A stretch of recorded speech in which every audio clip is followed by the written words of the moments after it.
every day getting worse. Again, ocean surface temperature hits record high as world enters uncharted territory. This is what the scientists are warning the world. Also, 2 hours ago, Super El Niño and Antarctic heat raise extreme weather risks. Super El Niño poised to peak. They're starting to call it a Super El Niño. This is not good, folks. Highly probable insurance models will no longer exist the way that you know them, meaning people will not be able to afford it. This is going to come with a whole gamut of other problems too. One of them, this changing weather is spreading fungal storms across America, including valley fever. I'm reading symptoms like cold and flu, meningitis, and more. Even articles coming out in Europe. Europe braces for Super El Niño as scientists warn extreme weather could intensify. I've been calling this the last couple of weeks. It's heading down that road. Super El Niño of 1877 took out 40 to 50 million people. This is why I'm keeping a close eye on it, and so should you.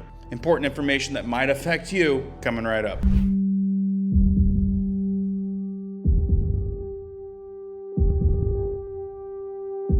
Hey guys, my name is Cohen here at Riverside Homestead, and if you're brand new here, welcome. And if you guys are into prepping tips, emergency preparedness, and most important, news and awareness that affects you, be sure to start this video off with a like, hit that notification bell so you guys can stay up to date, and let's begin. Hey guys, I told you I would keep up on this because this is emerging. It's getting worse every single day. I'm not sure if you guys have researched the El Nino of 1877, but if you haven't, you should. Because a lot of the scientists and weather professionals are saying that we're looking stronger and bigger than some of the indicator signs from that storm. Meaning, if things continue to get worse, life as we know it could change. I'm not saying this is going to happen. I'm just looking at all the indicators. You guys can easily see the crazy heat, the crazy weather, the crazy fires are popping up faster and lasting longer. Wild heat domes, people not making it due to the heat. Wild erratic weather. And all of the professionals from several different outlets are all saying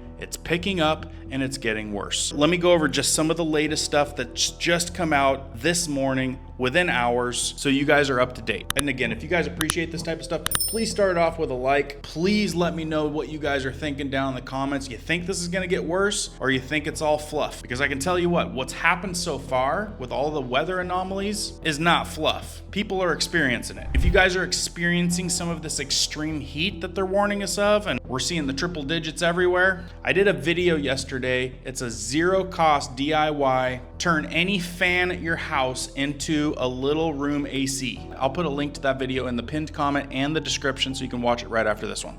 Tonight, a massive heat wave is baking half the country, with temperatures expected to soar into the high 90s across most of the Northeast and Midwest.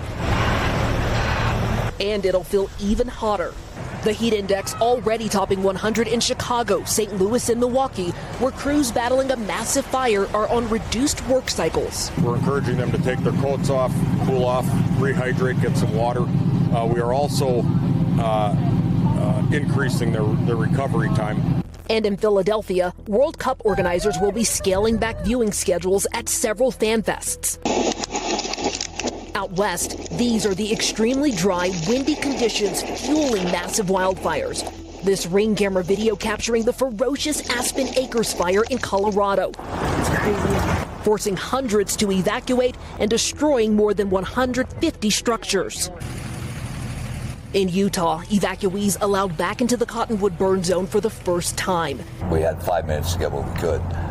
It was moving pretty quick. It was very quick. It sounded like a freight train. It was unreal. Jim Stetler and Cindy Abbott, who manage campgrounds on the mountain, lost everything.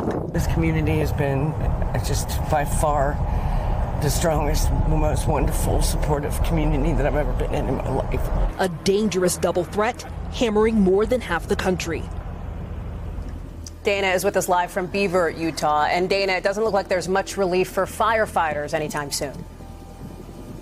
Yeah, exactly. And Hallie, officials are concerned as temperatures increase, creating drier conditions. The governors of both Colorado and Utah now warning people to be mindful in how they celebrate to prevent starting new fires. Here in Utah, most fireworks are now banned.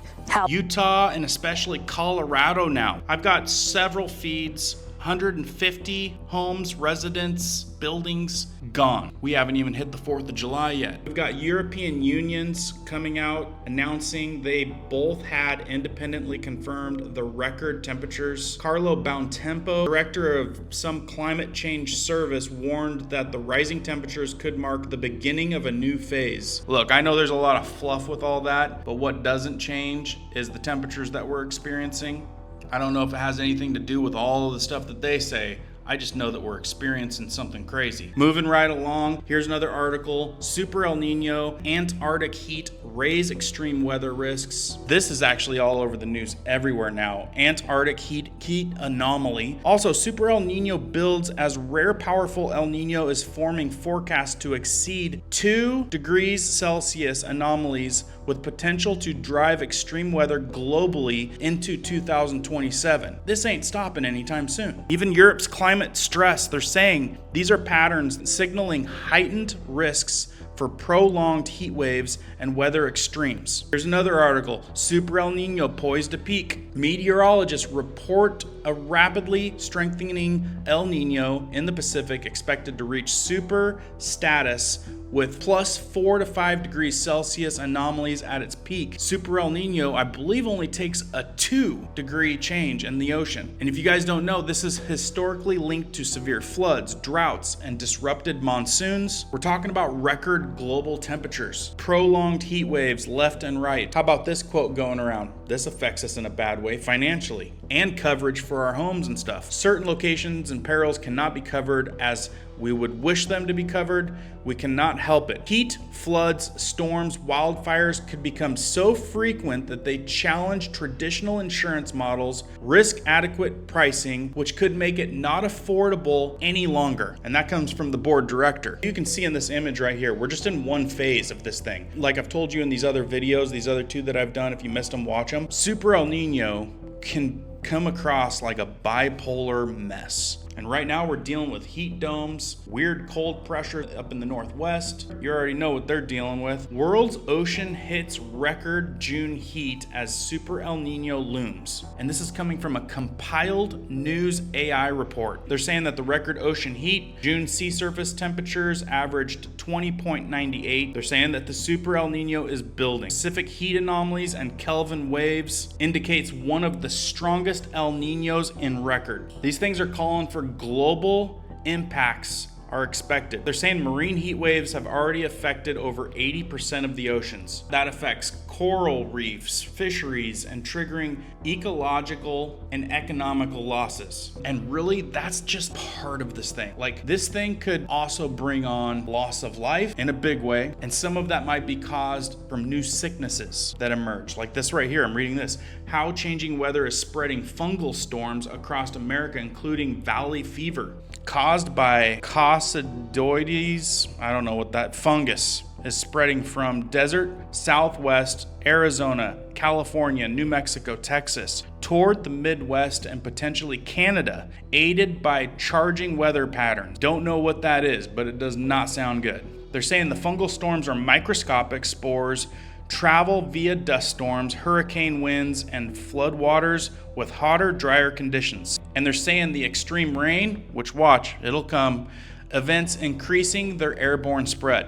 So on top of dealing with all of this nuts weather, having a health issue, health impact, symptoms could change everything too. They're saying symptoms mimic cold or flu, but can last weeks to months. Like we want colds or flus that are gonna last weeks or months, right? And they're saying if you don't catch this, early diagnosis is crucial for effective treatment, which tells me like you don't catch it early enough, you might be kind of up a creek. And when we thought that Super El Niños kind of suppressed hurricane season, we all question on what's happening with weather anyway, right? Well, now all of a sudden the Weather Channel's coming out and saying the potential Super El Niño and wild card could boost the Eastern Pacific hurricane season. I'm telling you, everything that I read about this and learned, one of the good things it does is suppress hurricane season. Now we're getting this wild card event, which could boost the hurricane season. I'm telling you folks, I don't know what you need to be ready for, but I'm not trying to like create fear or anything else, but there is a lot out there to read right now, and it is coming quick. When's it gonna start? Like, this just came out, so I don't know if they mean next May or what, but let's read this. Early season start begins May 15th, earlier than the Atlantic due to favorable Pacific conditions, an absence in Sahara dust that suppresses storm formation, which we're getting the Sahara dust, that's for dang sure. El Nino boost. A potential Super El Nino could increase storms by squiggly line 4. Hurricanes by 2 to 3, major hurricanes by 1 to 2, creating a more active season than average. Where at, they say. Impact zones. Most storms stay offshore, but some may affect Mexico, Hawaii, and U.S. Southwest. And that's with remnant moisture enhancing summer monsoons. Unusually warm ocean waters could extend the storm's longevity. Meteorologists are saying that the Super El Nino is poised to peak. Meteorologists are also reporting rapidly strengthening El Nino in the Pacific, expected to reach super status with +4 to 5 anomalies at its peak. You got Ryan Hall having headlines, Super El Nino. You've got Max Velocity talking about Super El Nino. You've got all these big players